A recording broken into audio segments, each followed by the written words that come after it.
In this part then, we are looking at the second training of the path of Tantra. The second training has to do with meditation. So we have ethics, meditation, and wisdom. So we're still looking at meditation. And here we're looking at highest yoga Tantra. So we're looking at the inner deity yogas. And highest yoga Tantra, and then the completion stage of that. So all of the little steps in the classification system, if you will. Now basically the completion stage practices match up more or less with what we now call the 6 yogas of Naropa. Now the 6 yogas of Naropa, and then there's also another very similar set called the 6 yogas of Niguma. And they're very similar to each other.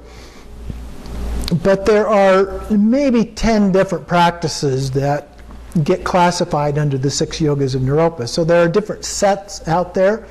And so one set will include one particular 6, and another will include another particular 6. And sometimes there's something like, say, maybe illusory body, and they don't have dream yoga, and it's because dream yoga is included as part of the illusory body, and so they mix and match these things in different ways. They're all very, very similar to each other in terms of the actual practices that are included as a part of it, for the most part. A few exceptions to that. And so in general, what we're talking about are practices such as vase breathing, which we'll talk a little bit more about today. Vajra recitation, channels, whips, and drops, sometimes just referred to as tsalung or tsalung tigli.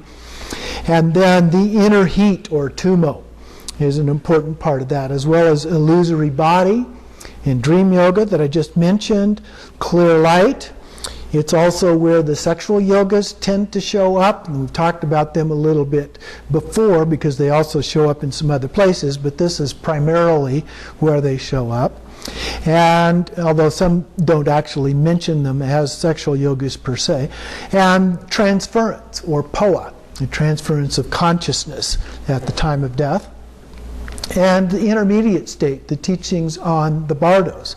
And of course the text that we're using is all about the bardos, although here it's focused primarily on the bardo between the time of death and rebirth.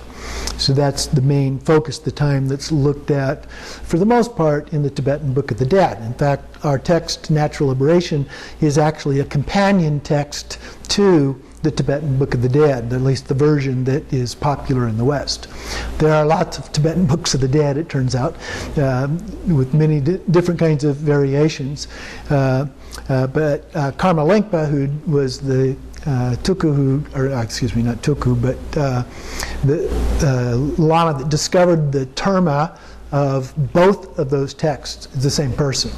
Both the Tibetan Book of the Dead that we know now and Natural Liberation were discovered in some form by him.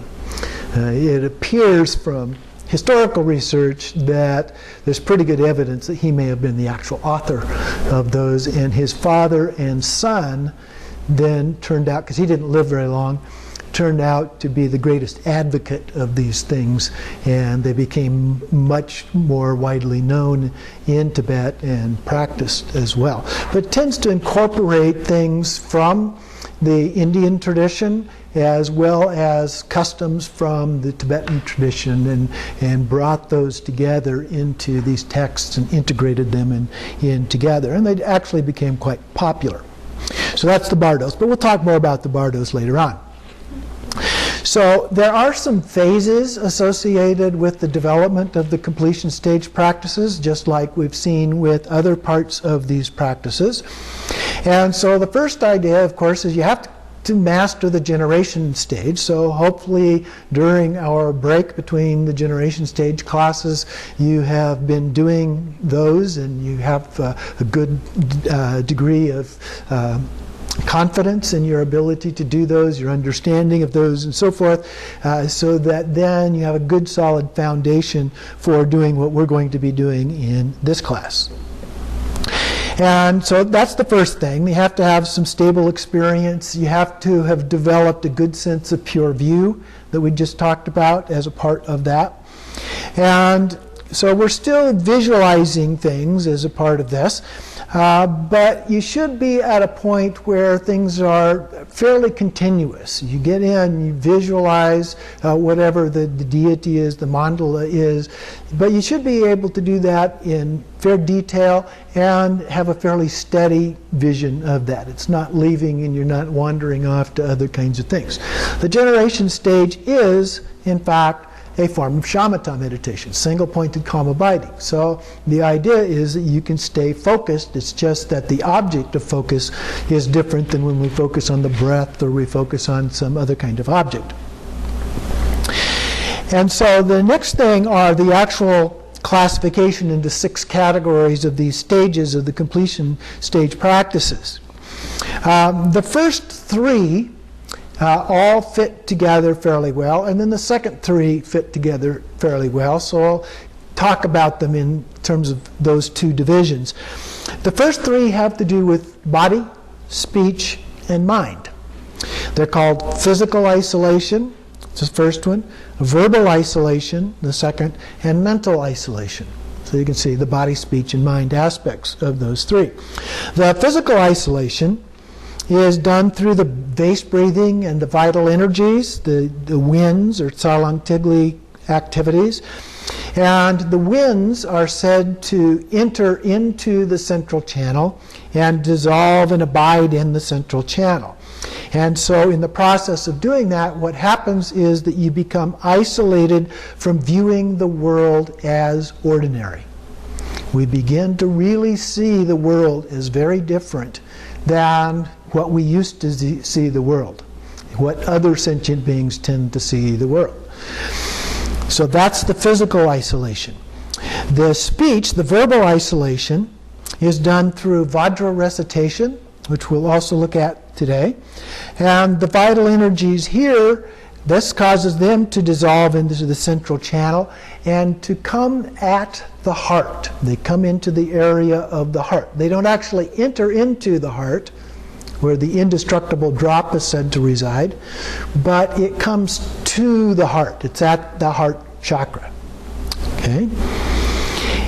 And then the third one, the mental isolation, the mind aspect here, is accomplished through Tumo and the other Tsalung practices, and using the 4 blisses and the 4 empties. And this dissolves into clear light. And as a result of that, these empties, the so-called empties, manifest to the dissolution of the winds into the indestructible heart drop. Okay? So first we have the winds at the first level, the body level, come into the central channel. Then at the speech level, they actually come into the area of the heart chakra. And then at the mind level, they actually enter into the heart chakra. So those are the first 3. So once that has happened, next we do some practices that involve impure illusory body and semblant clear light. Now we talked about the generation stage being impure illusory body, but it's not automatically pure just because you have started doing completion stage practices, so it's still impure at this point. So number 4 is impure illusory body and what they call semblant clear light. S-E-M-B-L-A-N-T, semblant. S-E-M-B-L-A-N-T. Semblant, it resembles, it's kind of like.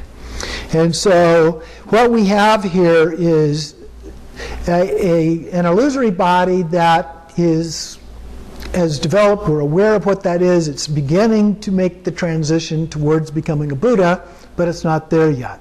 We have an experience of clear light.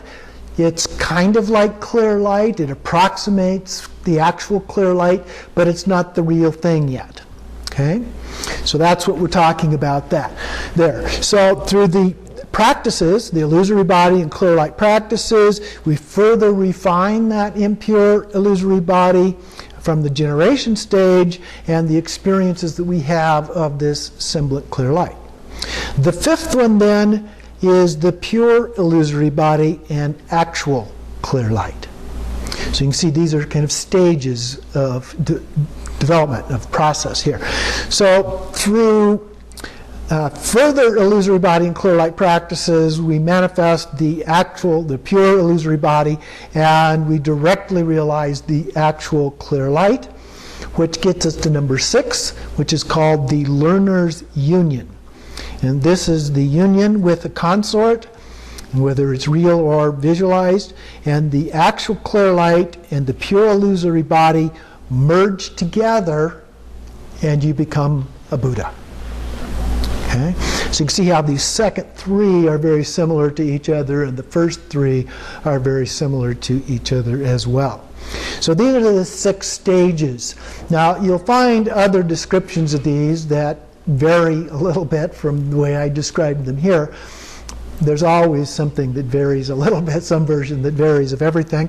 But it's important to just be aware that there are these differences out there. And so what we've done is organized the actual practices here to follow this 6-stage process, if you will, for the most part. There's a little bit of variance in it, but it pretty much follows the basic idea of what we're talking about here with this. So we begin with the practices of, there's a practice of purification practices, a breathing purification practice. There is the vase breathing and the Vajra recitation. So those are the practices that we are going to do for this week.